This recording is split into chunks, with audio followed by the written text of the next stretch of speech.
जंगल का राज, बंदर का कातिल कौन।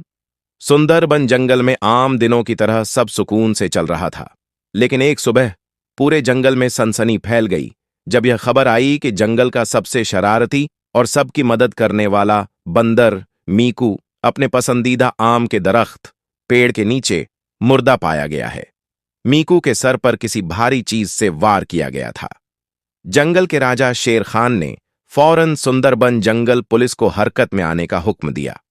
जंगल पुलिस की एंट्री कुछ ही देर में इंस्पेक्टर चीता और उनकी स्मार्ट इन्वेस्टिगेटर चालू लोमड़ी फॉक्स अपनी पुलिस टीम, जिसमें 2 चुस्त हिरन और एक ताकतवर गैंडा शामिल थे, के साथ मौका-ए वारदात पर पहुंचे। पुलिस ने फौरन लाश के आसपास का इलाका येलो लियाना वाइन्स जंगल की बेलें से बंद कर दिया ताकि सबूत खराब न हो।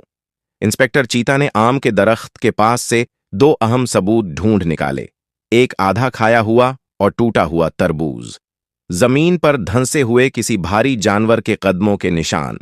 इंस्पेक्टर चीता ने फौरन 3 अहम शक्की को पकड़कर जंगल पुलिस स्टेशन लाने का हुक्म दिया। पुलिस स्टेशन में पूछताछ शुरू करते हुए इंस्पेक्टर चीता ने एक-एक करके तीनों से सवाल जवाब शुरू किए, जबकि चालू लोमड़ी उनके चेहरों के एक्सप्रेशंस और झूठ को पकड़ने के लिए पास ही बैठी रही। 1 जाम्बो हाथी। इंस्पेक्टर चीता: जाम्बो, कल रात तुम कहां थे? जमीन पर भारी कदमों के निशान हैं और इस जंगल में तुमसे भारी कोई नहीं। जाम्बो डरते हुए: सर, खुदा की कसम, मैं तो कल रात से ही दरिया के उस पार केले के बाग में था। मीकू से मेरी कोई दुश्मनी नहीं थी। हां, वह कभी कभी मेरे केले चुरा लेता था, पर मैंने उसे नहीं मारा। 2 शेरू तेंदुआ। इंस्पेक्टर चीता: शेरू, तुम्हें कल रात आम के दरख्त के पास देखा गया था। क्या तुमने मीकू पर हमला किया? शेरू गुस्से में: इंस्पेक्टर, मैं एक शिकारी हूं। अगर मैं हमला करता तो अपने तेज नाखूनों से करता। मीकू के सर पर तो किसी भारी चीज की चोट है। मैं तो कल रात वहां से सिर्फ एक हिरन का पीछा करते हुए गुजर रहा था। 3 मोमो भालू। इंस्पेक्टर चीता: मोमो, तुम्हें आम बहुत पसंद हैं और मीकू का दरख्त सबसे मीठा था। तुम कल रात कहां थे? मोमो आत्मविश्वास से: सर, मैं तो कल शाम को ही तरबूज खाकर अपनी गुफा में सो गया था। मैंने तो आखिरी बार तरबूज 2 दिन पहले खाया था। कल रात तो मैं गुफा से निकला ही नहीं। चालू लोमड़ी का दिमाग और कातिल का निशाना, तीनों के बयान सुनने के बाद इंस्पेक्टर चीता सोच में पड़ गए। तभी चालू लोमड़ी उठी। उसने लाश के पास से मिले तरबूज का टुकड़ा उठाया और मुस्कुराते हुए मोमो भालू के पास गई। चालू लोमड़ी ने कहा, इंस्पेक्टर चीता, कातिल कोई और नहीं बल्कि यह मोमो भालू ही है।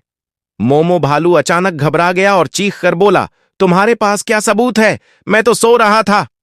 चालू लोमड़ी ने धड़ल्ले से कहा, सबूत 2 हैं मोमो। पहला यह कि तुमने अभी पुलिस से झूठ बोला कि तुमने तरबूज 2 दिन पहले खाया था, लेकिन मौका-ए वारदात से जो तरबूज मिला है वह बिल्कुल ताजा है और उस पर तुम्हारे दांतों के निशान हैं। और दूसरा सबूत, मीकू पर किसी पत्थर से हमला नहीं हुआ। तुम कल रात मीकू के दरख्त से आम चुराने आए थे। मीकू ने तुम्हें देख लिया और वह शोर मचाने लगा कि चोर चोर। तुमने पकड़े जाने के डर से और गुस्से में अपने हाथ में पकड़ा भारी और सख्त तरबूज पूरी ताकत से मीकू के सर पर दे मारा, जिससे उसकी जान चली गई। फैसला और गिरफ्तारी मोमो भालू पुलिस के सामने बिल्कुल टूट गया।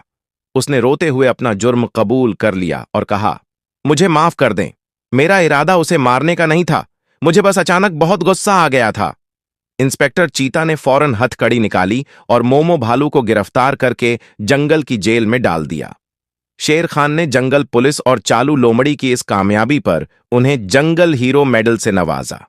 कहानी का सबक, लेसन: गुस्से पर काबू। गुस्सा हमेशा दिमाग को अंधा कर देता है। मोमो ने सिर्फ थोड़े से गुस्से में अपने ही जंगल के एक दोस्त की जान ले ली और अपनी जिंदगी बर्बाद कर ली। हमें हमेशा अपने गुस्से पर काबू रखना चाहिए। झूठ और जुर्म छुप नहीं सकता।